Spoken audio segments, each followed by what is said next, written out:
Hello সবাইকে, আজকে আমি তোমাদেরকে বলবো মাত্র 2 মাস পরে আমি যেভাবে এসএসসি পরীক্ষায় ম্যাথমেটিক্সে A+ পেয়েছিলাম। আজকে আমি তোমাদের সাথে এমন টিপস শেয়ার করব যেগুলো তোমরা যদি ফলো করো আমি শিওর তোমরাও A+ পাবে। তোমাদের হাতে আর বেশি সময় নেই, তাই তোমরা বললাম এই অল্প সময়ের মধ্যে এটা পারফেক্ট প্রস্তুতি নিতে পারবে যদি ফুল ভিডিওটা দেখো, তাই ভুলেও স্কিপ করো না।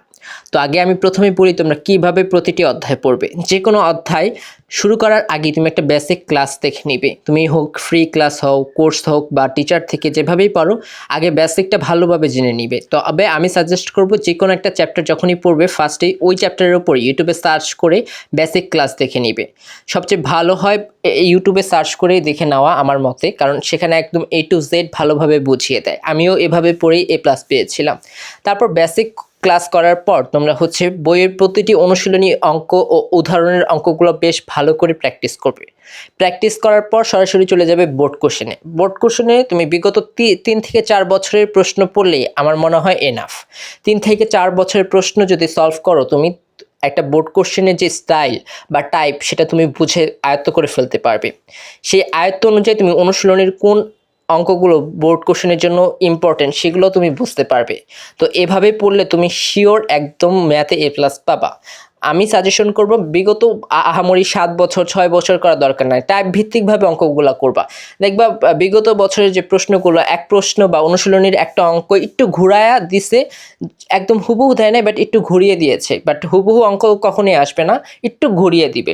তো ঘোরানো অঙ্কটাই বারবার একই টাইপের অঙ্ক রিপিট হচ্ছে। তো তুমি সব বোর্ডের অঙ্ক বললাম করতে হবে না, জাস্ট তুমি টাইপ ভিত্তিকভাবে অঙ্কগুলো করবা। আর যদি বুঝো না যে কোনটা কোন টাইপের, তাহলে কমেন্ট করে ফেলো, আমি তোমাদের আমার যে নোটস আছে সেখান থেকে শেয়ার করব তোমাদের।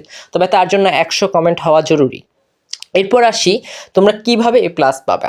আমি তো তোমাদের প্যাটার্নটা বলি। আমাদের ম্যাথমেটিক্স থেকে পরিসংখ্যান থেকে 2টা, বীজগণিত থেকে 2টা, জ্যামিতি থেকে 2টা এবং ত্রিকোণমিতি ও পরিমিতি থেকে 2টা দিতে হবে। তো তোমরা সবাই চলে যাও যে আমি পরিসংখ্যান থেকে 2টা দিব, এই ভুলটা কখনো করো না। কারণ ম্যাথ পরীক্ষায় পরিসংখ্যান থেকে দিতে অনেক সময় লাগে, যেটা আমি একদমই পছন্দ করি না। তোমাকে ফার্স্টে টার্গেট করতে হবে বীজগণিত। আমি সাজেস্ট করবো যে ত্রিকোণমিতি পরিমিতি থেকে দাও। তোমাদের কাছে ত্রিকোণমিতি স্পেসিফিক কয়েকটা টাইপ থেকে আসে, আর পরিমিতি বইয়ের হুবহু অঙ্ক তুলে দেয় অনুশীলনী থেকে। একটু পেঁচায়ও না, একটু যে পেঁচায় দিবে তোমরা একটু বোর্ড কোশ্চেনটা খুলে দেখো যে একদম হুবহু অঙ্ক তুলে দিচ্ছে। আর কয়েকটা টাইপের অনুশীলনী অঙ্কই বারবার আসে। সো পরিমিতি থেকে 10-এ 10 পাওয়া কোনো ব্যাপারই না। আর ত্রিকোণমিতিটা যদি একটু ভালো করে পারো, তার এখান থেকে 20 মিনিট 20 মার্কের জিনিস তুমি অল্প সময়ের মধ্যে দিয়ে দিতে পারবা। ফলে পরিসংখ্যানে অতিরিক্ত টাইম আমাদের ব্যয় করতে হবে না। তারপর ত্রিকোণমিতি পরিমিতি যদি কমন না পারে আমরা চলে যাব বীজগণিতে। তো বীজগণিত পড়বো, বীজগণিত পড়ে 2টা কমন পড়বো, কমন পড়ে যাবে। যদি বীজগণিত থেকেও কমন না পড়ে তখন আমাদের লাস্ট ভরসা হবে পরিসংখ্যান। তবে আগেই আমি পরিসংখ্যান একদম সিলেক্ট করে নিয়েছি, এটা সবচেয়ে বড় ভুল। সবার আগে ত্রিকোণমিতি পরিমিতি, দেন তুমি সিলেক্ট, যদি কমন না পড়ে বীজগণিত, বীজগণিত কমন না পড়লে লাস্ট ভরসা পরিসংখ্যান। আর পরিসংখ্যান যারা দিতেই চাও, বীজগণিত ত্রিকোণমিতি পরিমিতি ভালো লাগে না, তাদের অনেক প্র্যাকটিস করতে হবে এই 2টা। আর সংক্ষিপ্ত প্রশ্নের জন্য বইয়ের অনুশীলনী অঙ্কগুলো বেশ ভালো করে, বিশেষ করে উদাহরণ এবং কাজের অঙ্কগুলা ওইখান থেকে তোমাদের বললাম সংক্ষিপ্ত প্রশ্নগুলো আসবে।